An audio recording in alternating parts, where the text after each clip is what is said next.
اور آقا صلی اللہ علیہ وسلم کی تعلیمات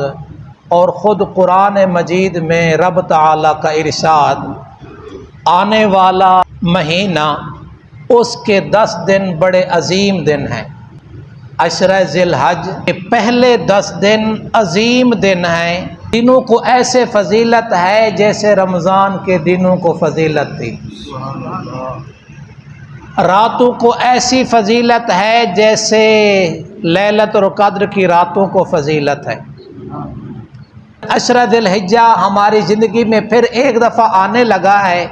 تو اس کا بھی ادب احترام اور اس کے بھی اعمال کا اہتمام کرنا ہم سب کے لیے ضروری ہے۔ اور غالباً کل اس ٹائم شاید یہ مہینہ شروع ہو جائے،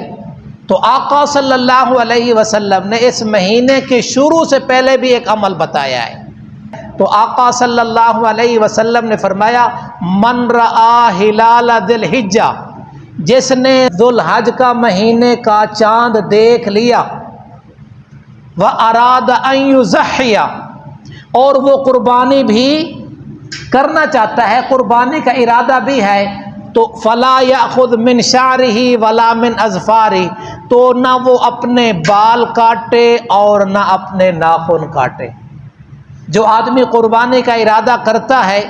یعنی اس کی نیت ہے کہ میں نے قربانی کرنی ہے، تو ان 10 دنوں میں نہیں بلکہ عید پڑھ کے، عید پڑھنے کے بعد جب قربانی کا جانور ذبح ہو جائے، اس کے بعد حجامت بنوائے، ناخن کاٹے وغیرہ وغیرہ۔